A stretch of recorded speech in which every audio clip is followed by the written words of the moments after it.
The views expressed on this program are not necessarily those of WTJX, its board, staff, or underwriters. On this episode of Comes with the Territory, we'll examine the disturbing trend of domestic violence spiking in the territory during the holiday season. Dr. Clemma Lewis from the Women's Coalition of St. Croix joins us for a one-on-one discussion. The Republican Party in the Virgin Islands is set to hold a caucus on February 8th, giving Virgin Islanders a direct vote for president. We'll have the details. Plus, federal funds are running out for a program that provides monthly subsidies for internet access to thousands of low-income households. We'll tell you what our elected officials are doing about it, and later. There is no process. We could spend the money. A golf course on St. Thomas, a kidney dialysis center on St. Croix, and a $14 million debt payment to WAPA are just some of the plans Governor Albert Bryan Jr. has in mind for the Epstein-related settlement funds. We'll explain. Joining this week's panel discussion to analyze these issues and more are former Senators Kurt Viollet and Roosevelt David, and Johan Clendenin, former chairman of the Public Services Commission. Comes with the Territory starts now.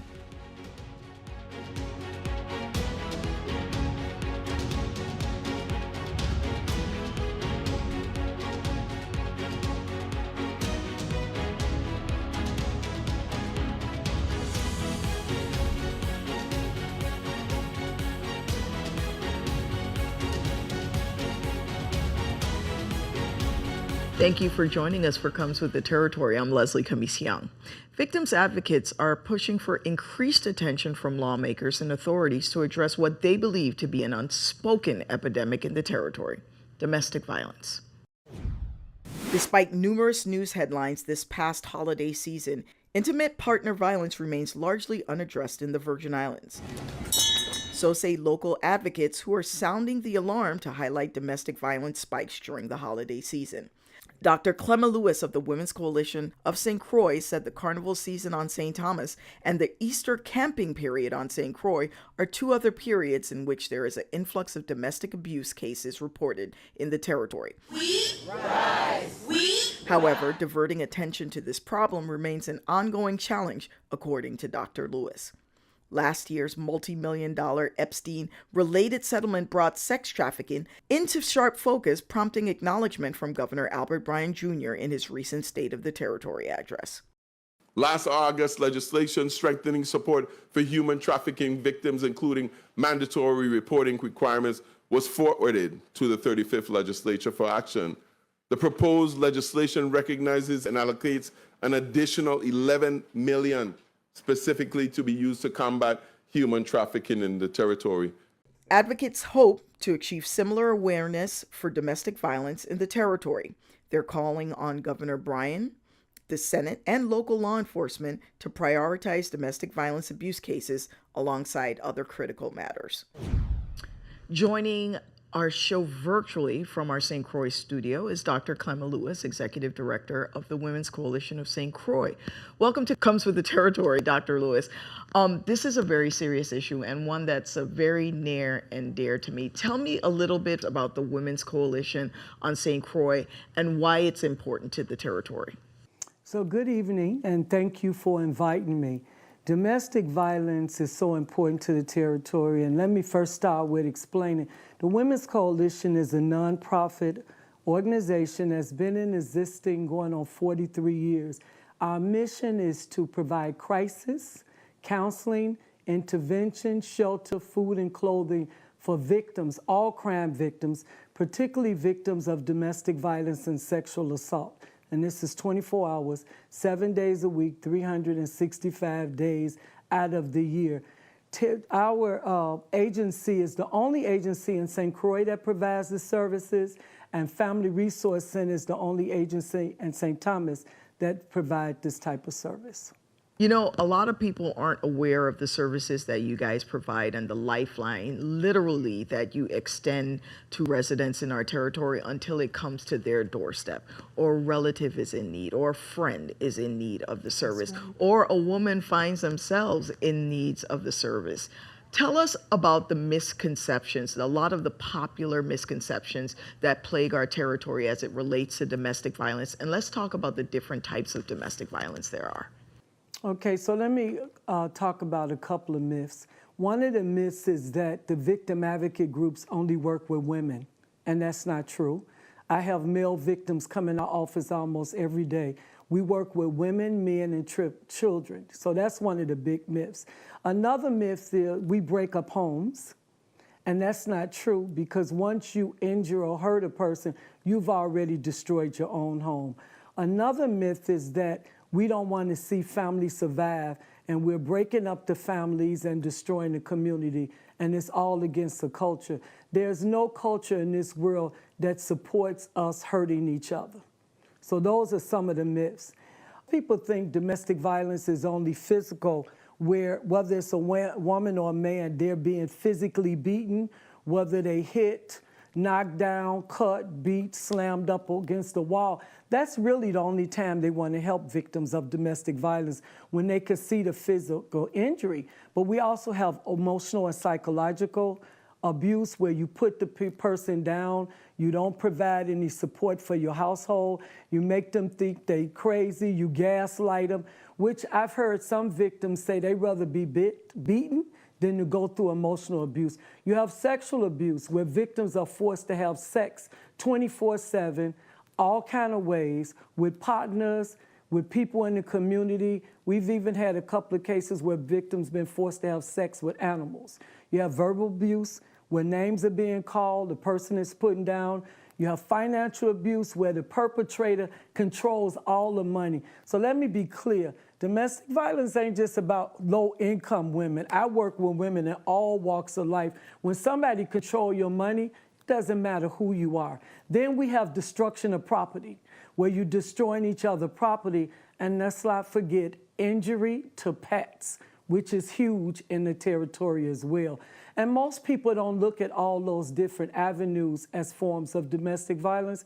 Each one that I mentioned is against the law. Well, my next question has to do with domestic violence happening during the holiday season, but I want to go back to COVID-19, because across the country and across the world for that matter, we saw that there was a rise in prevalence of individuals that were forced to be home. They couldn't go to work, schedules were upended, and I suspect that some of the factors that contributed to a rise in domestic violence during COVID are the same factors that contribute to domestic violence during our holidays. In the piece leading up to this, we mentioned specifically the camping season in St. Croix, and we mentioned festival season and carnival. We see a rise in domestic violence. Let's talk about some of the contributing factors that attribute to that increase. Well, I think it was a little different in COVID than when we normally get a rise in domestic violence. We saw a huge rise during COVID because everybody was locked down. Nobody could leave their home. You couldn't run to your neighbors. You couldn't go to your families. The kids, everybody was on top of each other 24/7. You couldn't work. There was no avenues outside. And if we can't work and we can't get outside, let's talk about the shortage of resources. So I think that contributed to the rise of domestic violence during COVID. The rise of domestic violence during the holiday, we have to brace for it. Right before Christmas, during festival, camping season is when most victims come for services. Our shelters are packed. Not only during those holidays, anytime we get a lot of rise of reporting in the newspaper that women are getting beat, they're being shot, they threw out the windows, or if we heard that a woman been killed, or someone has been injured, or they're looking for someone, anytime there is alert in the community and there's panic about what's happening in the domestic violence arena, everybody wants to the shelter. Everybody calls the shelter because they want to be safe. And that never fails. That happens every season. So my staff, we've started embracing. We never closed through COVID. When everybody was shut down, the Women's Coalition was still open. We provided service straight through. We provide service through all the holidays. We are 24/7. We can't close because we know most of our calls going to come in the middle of the night, the weekend and holidays when most agencies are not available. We have to be available. There's no such thing as us not being available. Let's talk about why domestic violence in the territory goes largely unaddressed. And as a Virgin Islander, I am very familiar, and we've talked before on different venues where I've spoken to, you interviewed you on radio and individuals from the Women's Resource Center, the Family Resource Center over here on St. Thomas, excuse me. Why do we tend to shove this under the rug? Why don't we openly speak about it, tear the wound, the Band-Aids off the wound, and get down to the contributing factors that lead to this? And I'm going to lead off by saying some things that I know are wildly unpopular, but our music attributes to it, our entertainment attributes to it, the over-sexualization of women and the objectification of women as sexual objects contribute to it. And we seem to be encouraging almost in our cultural activities of the factors that lead to domestic violence. I love those. All of those was great. But let's talk about our community and let's talk about leaders.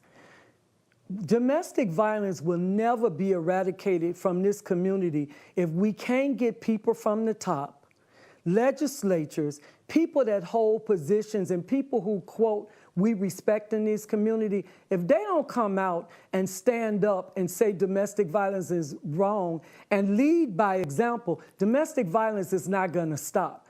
And it's not going to stop because the people that's committing domestic violence are our family members.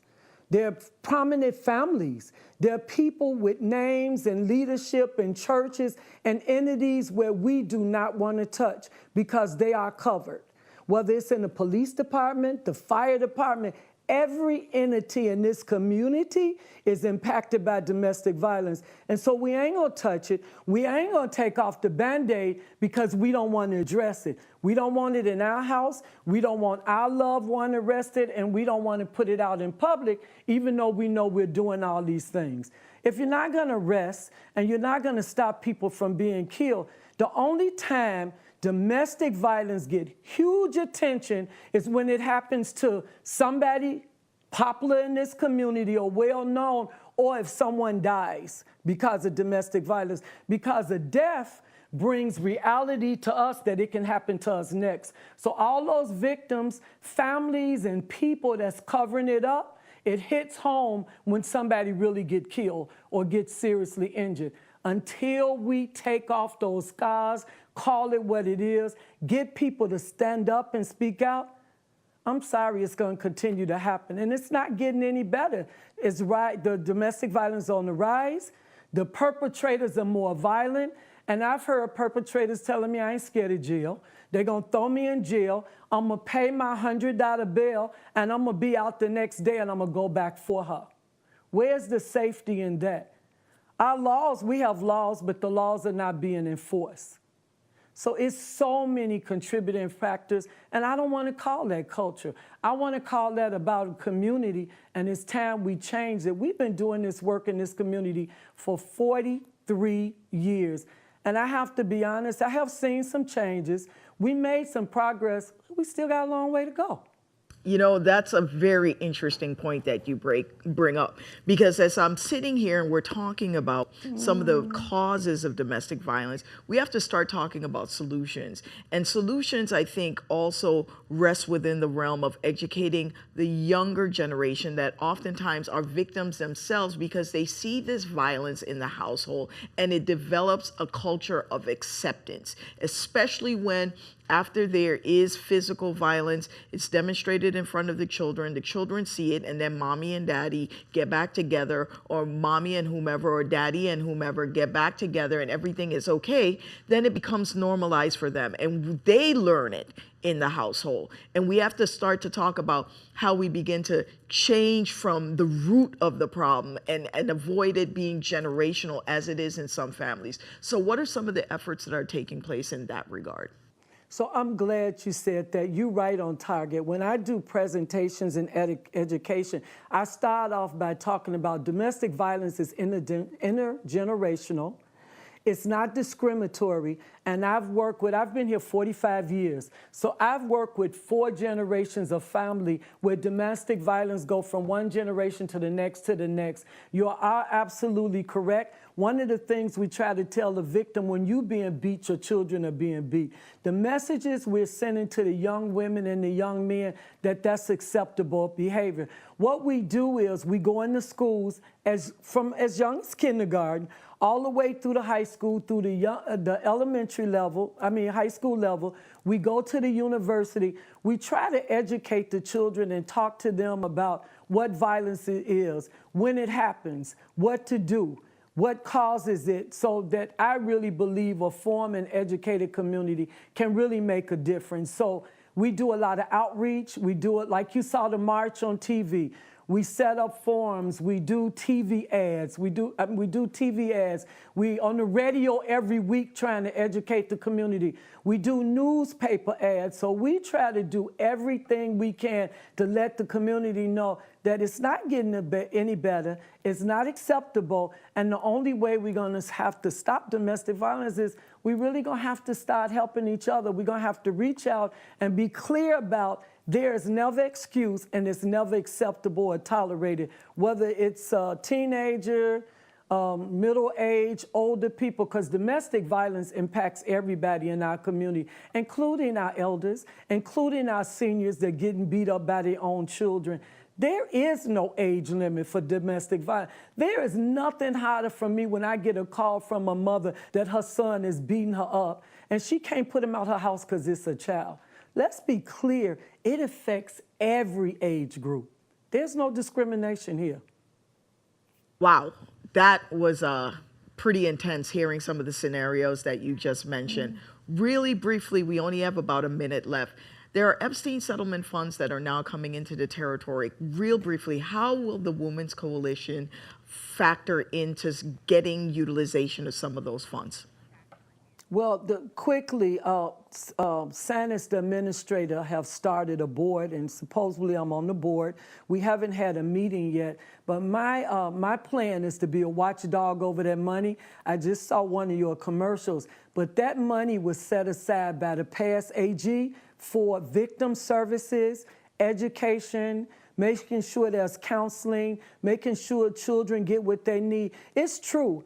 I don't know if any of the Epstein victims being any of our people, but it sure happened on our borders and our territory during our time. And what is it to stop it from happening again if we don't educate, if we don't provide the service? I'm hoping that money goes where it's supposed to and not go to all these other entities that's lacking money. And trust me, I will be loud and clear. I'm going to fight that the money go where it's supposed to. Victim services, prosecution, education, mandatory reporting. That's where that money is supposed to go. Well, thank you so much for being on the show. I definitely want to have you back because I think this is a very important issue that we need to continue the discussion about. Up next, we'll hear from this week's Power Panel. But first, let's take a look at some of the issues up for discussion. The territory's elected officials are urging Congress to extend its Affordable Connectivity Program, which currently provides a $30 monthly subsidy to offset the cost of internet for 5,000 low-income households in the territory. Federal funds for the program are projected to run out in April. Therefore, enrollment in the program won't be processed after February 7th. The reason that we are asking Congress to extend the program is quite simply that we need to have more people, especially low-income households, connected to the internet. VIA serves 3,500 local households enrolled in the Affordable Connectivity Program. VIA CEO Geraldine Pitt urged local lawmakers at a recent committee meeting to identify funds to extend the internet subsidies until it's known whether Congress will do so nationally. Time is of the essence. We must now act, or customers are going to experience a crippling loss of broadband service within the next 3 months. But Senator Marvin Blyden said the territory's financial predicament could prevent the appropriation of funds to extend the program locally. Senators Marvin Blyden and Maurice James joined Delegate to Congress Stacey Plaskett and the new coalition in sending a letter to congressional leadership urging full funding of the Affordable Connectivity Program with an additional $6 billion. Under the terms of the settlement, the defendants will pay the government of the Virgin Islands $105 million in cash, plus 1/2 of the proceeds from the sale of Little St. James. In late 2022, then Attorney General Denise George announced a settlement with Jeffrey Epstein's estate to resolve claims of sex trafficking on his private island, marking the largest monetary settlement in VI history. Then billionaire Leon Black paid $62.5 million to the Virgin Islands to resolve the potential claims related to Epstein's sex trafficking ring. Then came another multi-million-dollar settlement for the territory related to Jeffrey Epstein. The Department of Justice has achieved a significant, historic $75 million victim supporting settlement with J.P. Morgan Chase. Contacted recently, Government House Communications Director Richard Mota gave the total amount of the settlement funds related to Jeffrey Epstein. $242.5 million. That includes $105 million from the Epstein settlement and the proceeds from the sale of Little St. James. It also includes settlement from Leon Black, $62.5 million from that case, and it also includes $75 million from the settlement with J.P. Morgan Chase Bank. Not all of those funds have been received. Some have, but not all. The Department of Justice will have those specific details on the timelines and whatever agreements for the disbursement of those funds to the territory.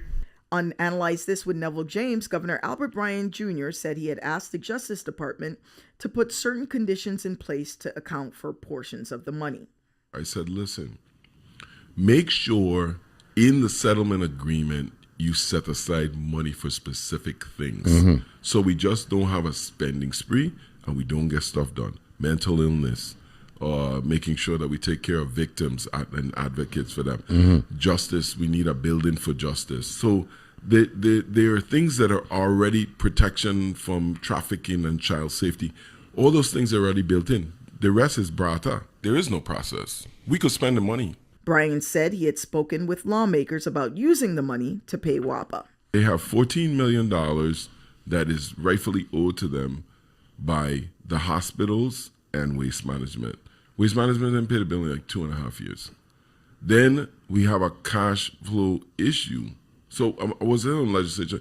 Take $14 million from the proceeds we have from all these lawsuit settlements and pay WAPA off. It's a bill.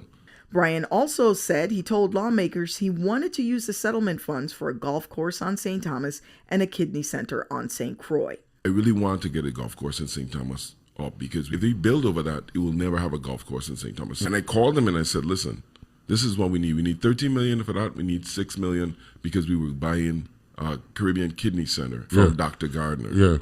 Right? Because we got to have dialysis. In clarifying the governor's radio comments, spokesman Richard Mota said that Governor Bryan had floated his ideas for the Epstein settlement funds at an informal brainstorming meeting with lawmakers last year. None of that is like concrete. No, those were just kind of some of the ideas that were discussed. Those talks are continuing. That's still a possibility, of course. You know, I think the governor was mentioning it in a broader context of his continued work with the members of the 35th legislature. The administration has been transparent and very forthcoming with the members of the legislature, contrary to what some people say. The Republican Party of the Virgin Islands will hold its caucus, the third Republican presidential contest of 2024, on Thursday, February 8th. While 6 candidates remain listed on the official ballot, 4 have publicly withdrawn from the race and are no longer actively campaigning, leaving former President Donald Trump and former South Carolina Governor and UN Ambassador Nikki Haley as the only active contenders for the territory's delegates. While neither candidate has directly visited the territory, their campaigns are actively courting VI voters. Haley targeted the local GOP recently with a virtual presentation. If you will join with me in this movement, if you will join with me in this fight to save America, I promise you, our best days are yet to come. Trump dispatched Texas Congressman Wesley Hunt to stump for him during a recent Commit to Caucus reception on St. Thomas and St. Croix. The time for us to be divided must end. And so that's what I am here doing, is to advocate on behalf of President Trump to make sure that he is our 47th president. While the February 8th presidential caucus is being run by the Republicans, any voter may cast a ballot so long as they change their registration to the GOP, according to officials from the Republican Party. Joining our panel for this episode, I have with me former Senator Roosevelt David. Thank you for joining us again, Roosevelt. Pleasure. And joining the discussion from the WTJX studio on St. Croix is former Senator Kurt Violet. And joining us virtually all the way from Las Vegas, let's welcome to the show Johan Clendenin, former chairman of the Public Services Commission. Welcome to everyone. Now, let's begin with the last story we just ran, which is about the Republican presidential caucus on February 8th. Now, voting will be at the Lorraine Chicken Shack on St. Croix and at Bluebeard's Castle on St. Thomas and at the Lavango Rum Bar on St. John. What's a caucus without some rum, right? Per the VIGOP website, there will be 2 ballots, one for the presidential caucus and one for the local election. And on the local ballot, voters will be able to select the Republican National Committee man and woman and the Republican State Committee members. But former National Committee woman Liliana Berlardo O'Neill is protesting the local ballot. For more, let's listen to a portion of her comments from the Reef's Virgin Islands in the Morning radio show on January 30th. I cannot see Gordon Ackling, I cannot see April Newland, and I cannot see John Yab representing the Virgin Islands and the Republican Party on the national level when these people, most of them are outsiders, and most of them are, all of them are Caucasians. Our community is black.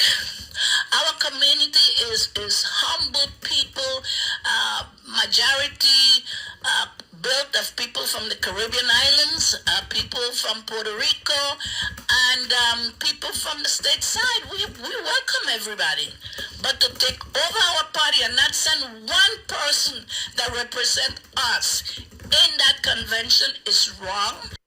And I'm not saying I'm a racist against the white people. No, the white people have come here. We accept them with open arms, and we let them come in. But some of them only comes in for self-interest, and the ones that have taken over our party are self-interest individuals that are only looking out for their pocket and nothing for our people. Well, on last check, the Republican Party of the Virgin Islands has approximately 1,100 and I think 80 registered voters, smallest political party in the territory.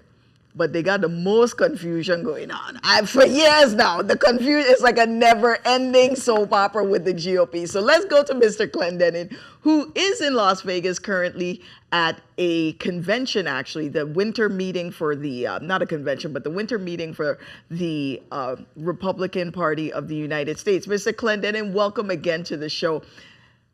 You just heard the comments from former Senator Liliana Berlardo O'Neill and former National Committee woman. What do you think about what she had to say? Well, I believe that I know Liliana. She's a friend. I've gone to conventions with her in St. Paul, Minnesota, also in Tampa, where I was the chairman of the delegation. And I understand that she has strong feelings. My position as the committee man is that there's a process. We have laws. We follow the rule of law is something that actually permeates with some of the other discussions that we had earlier in the show. So we have a process and rules in the Republican Party, and it seems like people have jokes, but the point is that Liliana had the opportunity to fight within the rules. And the rules are, she's argued that the courts seem to give outsiders a different role, and the courts are against us, everybody's against us. The point is, there's an application process to become a delegate, and you have to file that paperwork, just like you have to do in the Board of Elections for other offices. The senators, everybody has to fill that out. Liliana is not any stranger to those requirements.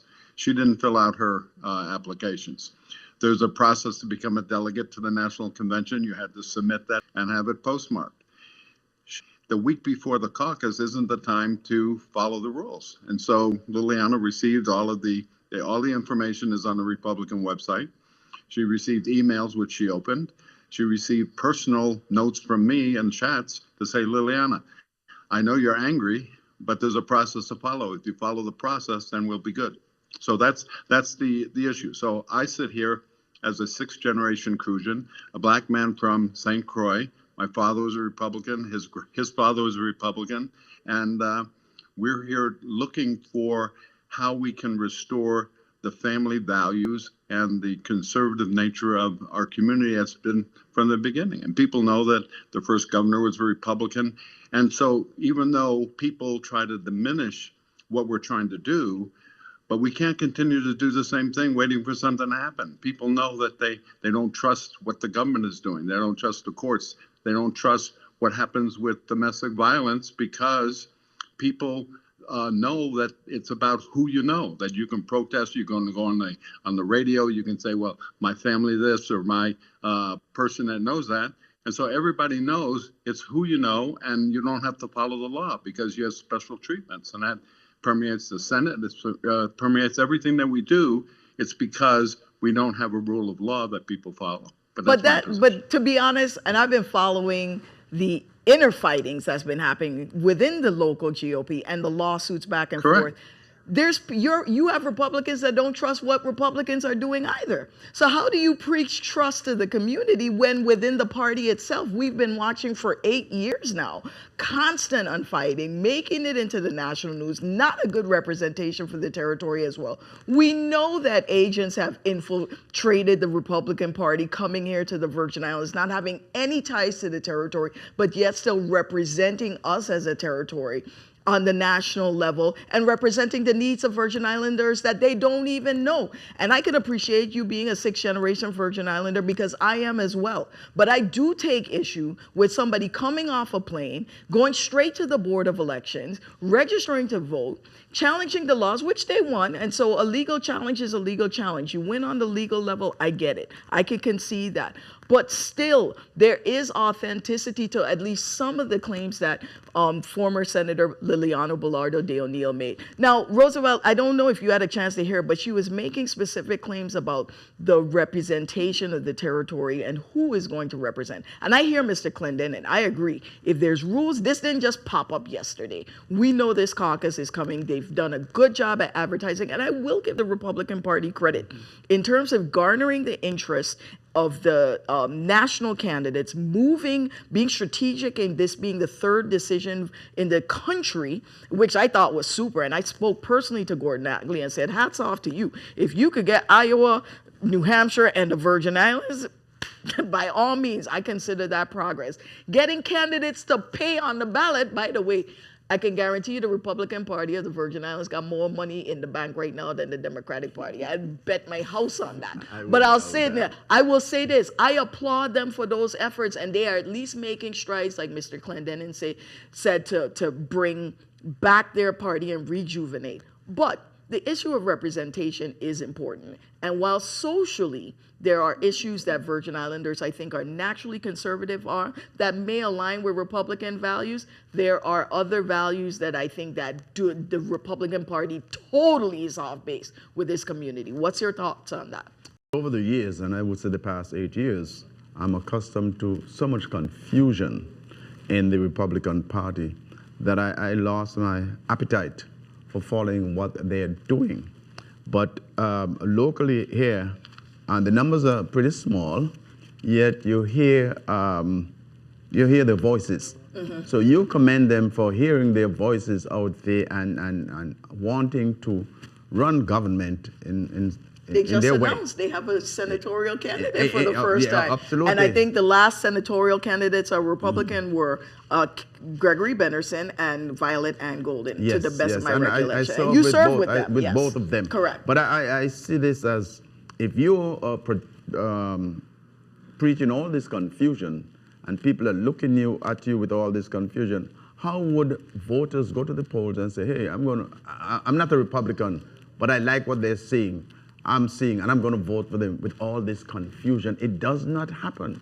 It's going to be poor representation if you're going to, out there every day is nothing but confusion. Gotcha. How do you convince me that you have policies put in place that to run this place that could give you a better quality of life through nothing but confusion. No. Let me go to former Senator Kurt Viale on the island of St. Croix, who's in our studios over there at WTJX. You heard the interview, you heard the comments from the former National Committee woman of the Virgin Islands Republican Party. What are your thoughts? Good evening. First, I'll say that there is a need to have more than one viable party in the Virgin Islands. Unfortunately, we need to make a determination as to whether or not the leadership of the Republican Party is more, do they more want to harvest delegates, or do they want to represent the party and the people of the Virgin Islands? Because if you look at it, one of the members or one of the leadership, the individual who is in a leadership position, actually wrote a book on how to disrupt the system and harvest delegate. So as I'm listening to the conversation, is the Republican Party looking at the process of selecting delegates and being able to kind of barter exactly who is going to be selected by the Virgin Islands, or are they trying to build a strong local Republican entity that would be a viable party and be able to put candidates up to run? And we got to question that, because you had individuals that come, they were able to register, they went to court, they defied the system. There's a lot of infighting. The infighting continues on and on. So we have to be able to determine what is a true representation of this party. Is it just about the delegate process? So after February 8th, they're going to go silent? Or is it a bigger picture than that? Great points that you bring up. Mr. Clendenin, I'll give you a chance to respond to some of what you heard, and then I want you specifically, so we can educate the voters as well. Let's talk about, from a policy perspective, where the Republican Party of the Virgin Islands stands, and what would be appealing to the voters in the territory to perhaps want to join and increase your numbers from the 1,022 of you the last time I checked that are registered in the territory. Okay, well, thank you very much. And I'd like to first, applaud what Senator Viale said. I feel the same way about the two-party system and what has to happen. I think what's unfortunate is that the same thing I had talked about before, the food fight kind of mentality in the Virgin Islands today is that people want to talk about all the things that are wrong on the talk shows and the radios, but they're not listening to actually doing structural change. And so what happens is that there are certain facts that have happened with the Republican Party.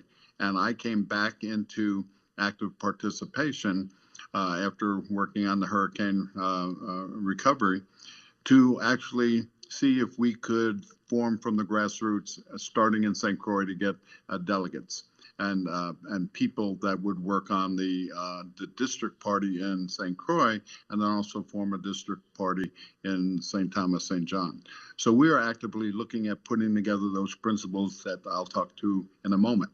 But what happens is that when people see blood in the water, they talk about the controversy and they don't actually know what's happening. So they're attacking right now Mr. Yob for things that happened in 2016.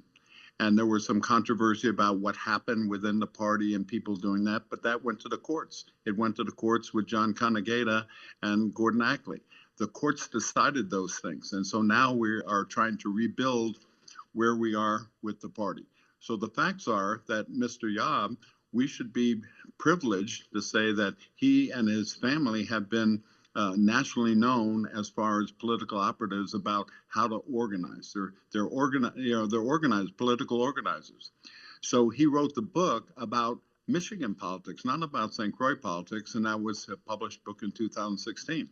Since that time, when he moved and said he intended to come to St. John and the courts recognized his residency, he now is probably the biggest employer on St. John.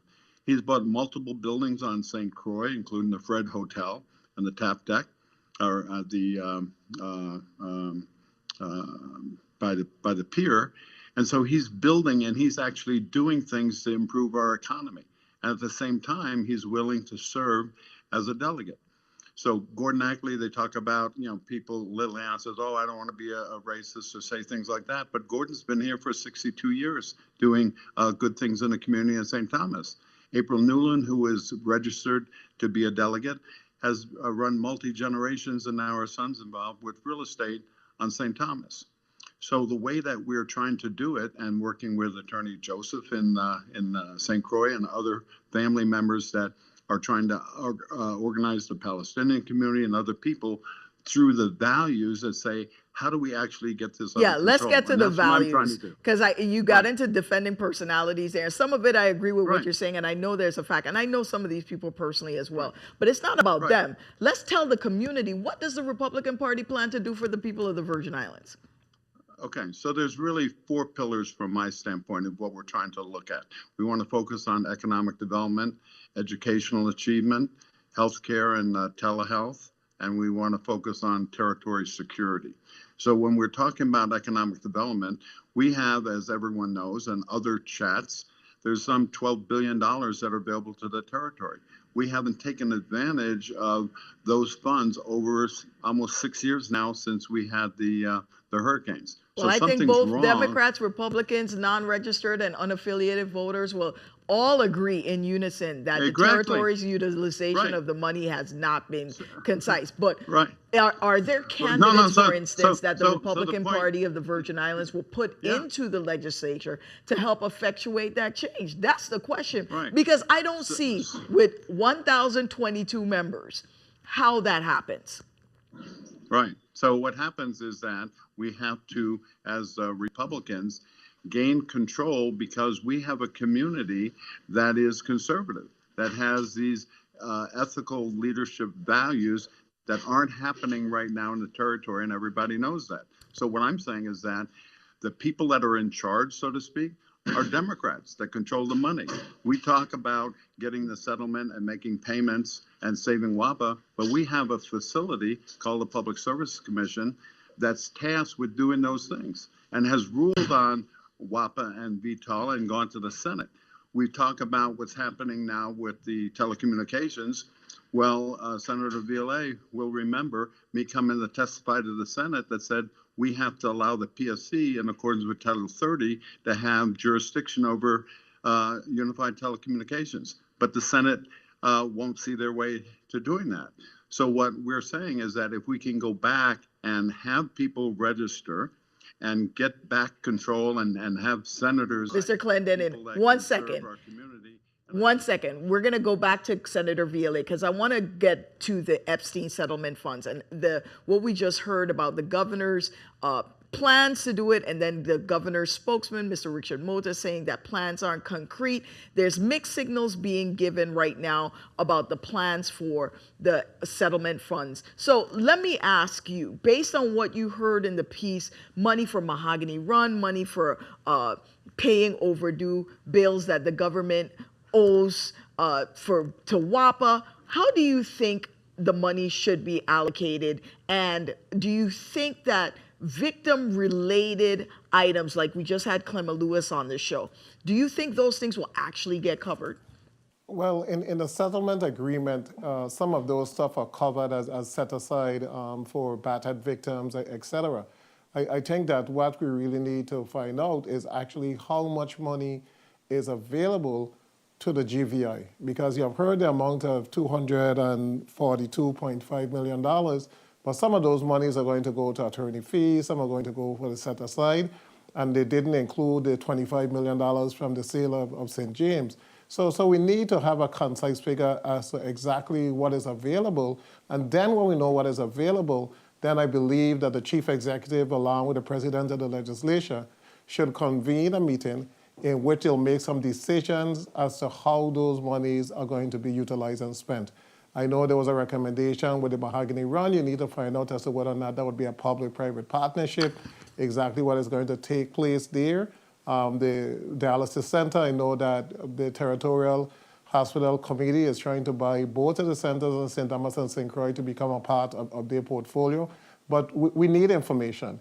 We need to make sure that those monies are going to be utilized in a manner that will be able to improve the Virgin Islands in specific areas. You know, I'm really thinking about some economic development, because we are at the point where we're going to be losing the access to those federal funds. The $547 million has literally run out. I think there's $108 million left. So we need to begin to build an economic development component so that we can continue to have monies come into the coffers of the government of the Virgin Islands. But it should not be a back and forth argument between the executive branch and the legislature. I think we need to remember that the legislature is the appropriating arm, and all decisions have to go through them. You can't just do what you want with the monies, but we have to make sure that the monies are spent in the best interest of the Virgin Islands. Roosevelt, to the point that Mr. Viale just made about us having a concrete understanding, I would think this unexpected windfall, we know, yes, this percentage is going to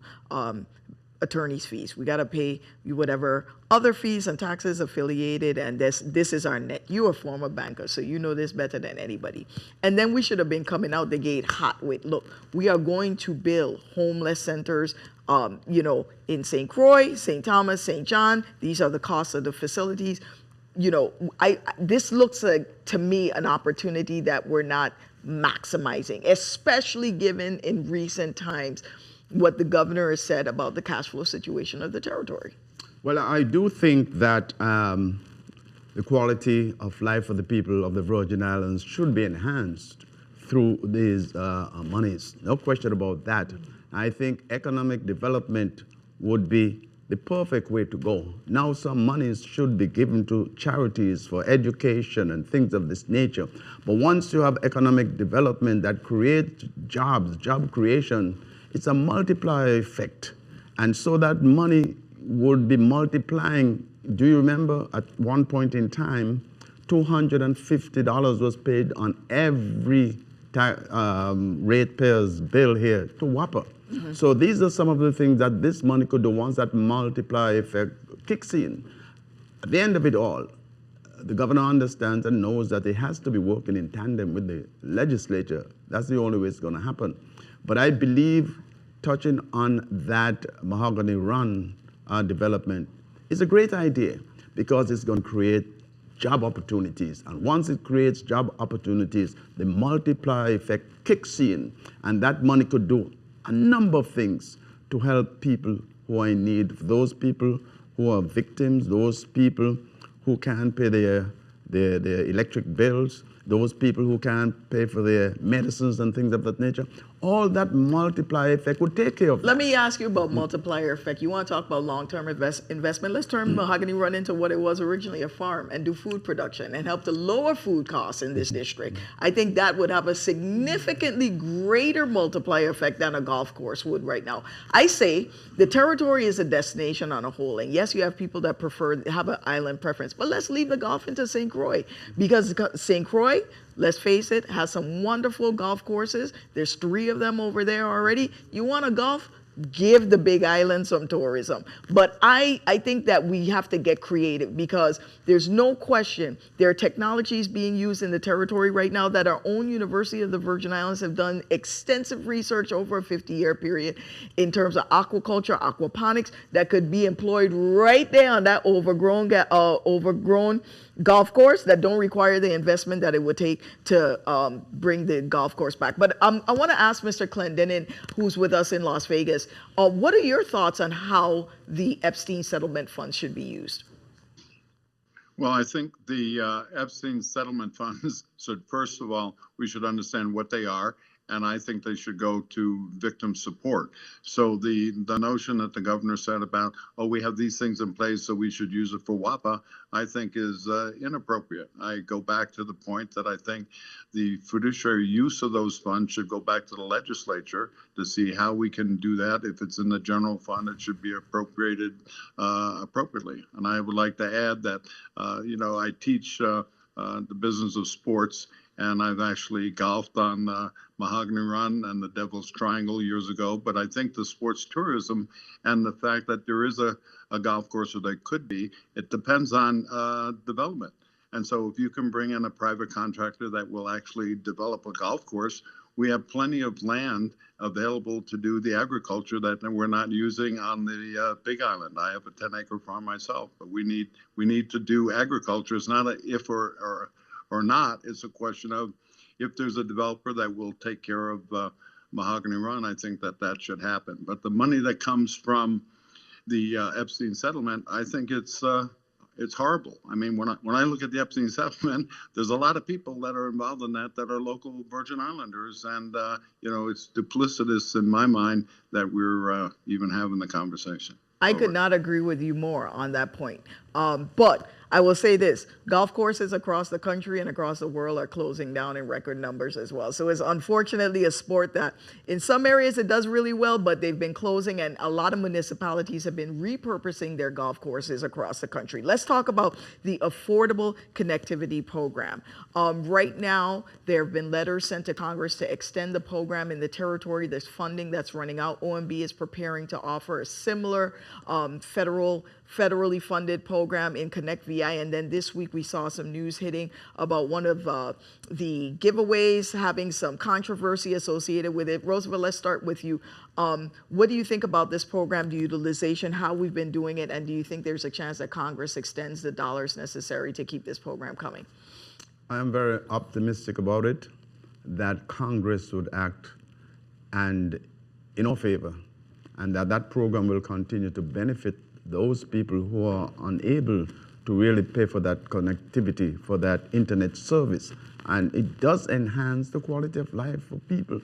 And if that doesn't happen through Congress, our legislature has to appropriate money to find it somewhere to make sure that subsidy is in place to continue to help these people who can't afford to pay for that service. Well, there's no question once you become dependent on a subsidy like that, it's hard to take it away from individuals. But given the financial situation of the territory, I'm a little leery as to whether or not we can continue this program on our own. I'm going to come to you, Mr. VLA, on the island of St. Croix. There's been a little bit of controversy surrounding Heritage Wireless and the giveaway that was announced over the course of the weekend, but with the Department of Education, and now there's retractions, there's investigations into who this guy was, there's allegations by local senators that this deal from conception to execution took place in less than 24 hours, which does not happen in the Virgin Islands. Do you have any insights, or have you been following the issue at all? I have, and unfortunately, the deal did take place within 24 hours, in which you saw a partnership agreement with Heritage Wireless and Senator Donna Fred Gregory that had a big announcement in partnership with the Department of Education that these tablets and free internet service would be available to individuals who receive a free and reduced lunch. You fast forward and you begin to look at a company, you realize that a company is owned by one individual, and the company was actually created 1 year ago. And then you look at the individuals who own the company, and you see a history of fraud and deception with COVID funds, with monies that were utilized when one of the individuals held an elected position. So you wonder as to why did we even get into a discussion with this individual who already have a lot of issues with the federal government? Why would you get in a discussion with them? Are you going to be shining a light more on the Virgin Islands that they're asking, well, why is the Virgin Islands getting into bed with this individual that has only been in existence for 1 year? And then you see the retraction from the Department of Education, and now they're acting like they never spoke about a partnership with this particular company, and it makes you wonder more. But the worst part is that this program has been available for over 1.5 years. Yes. And it's set to expire on April 24th. And February, now you're coming out and saying, get the service, knowing that if the program is not reauthorized, and it's a federal program for all the states, if it's not reauthorized, then those individuals are going to be left holding the bag. And if we think that the government of the Virgin Islands could be left holding the bag, just go back and look at the last hearing when the financial team been before the Senate as to the financial condition of this government. So you just can't continue to add on. You know, I think the Department of Education needs to join the delegates and the 2 senators and also submit a letter talking about the importance of the program. But it's just strange that the program only became important the last week of July, and the silence have been deafening before that. Very good points. Mr. Clendenin, we have 3 minutes left on the show, so I'm going to ask you, I don't know if you've been following this, especially as a former chairman of the PSC, but do you have any insight on the issue? Have you been following the controversy that's come up in the community in the last 2 days regarding this program? Right. So, as you said, it's a national issue with programs that come, but there's lots of money that comes to the territory. There's money with the initial fiber that came to the territory, and then Liberty has spent money, VTOL has spent money, the VINGN has spent money. There's been hundreds of millions of dollars that come in. That subsidy is important, but it's really only a small importance, and I think it's properly under the jurisdiction of the PSC that if they were doing that and they asked for qualifying facilities and looked at what happens with those funds, we have a process in place that can do that. I think it's unfortunate that things get forced through, but the chickens will come home to roost, as Senator Violet said. This is not. It's good that things can happen quickly, but the time is running out. But the time is running out on billions of dollars, and that's what has to be addressed. Over. Well, I will say on a final note, I think when we rush into deals like this, and oftentimes we talk about federal oversight and how individuals from the outside look at us inside, when we make decisions like this, it opens us up to criticism, because there's a lot that doesn't look right, like Senator Violet said, and it does present issues. And again, to what Mr. Clendenin said earlier in the program about mistrust of leaders, this further fosters this. When a parent has to bring the agreement to a legislature and said, guess what, in this agreement, there's a power of attorney in it. I'm not gonna sign that. I mean, that's absolutely a problem. Well, guess what? We ran out of time and we were having a lot of fun, but that's all for the show we have for you today. Be sure to tune in next Sunday at 1 p.m. for an all-new episode of Comes with the Territory. In the meantime, for your news updates, tune in to WTJX's news feed on weekdays at 5 p.m. on 93.1 FM or by downloading the WTJX app. I'm Lesley Comissiong. For all of us here at WTJX, have a great Sunday.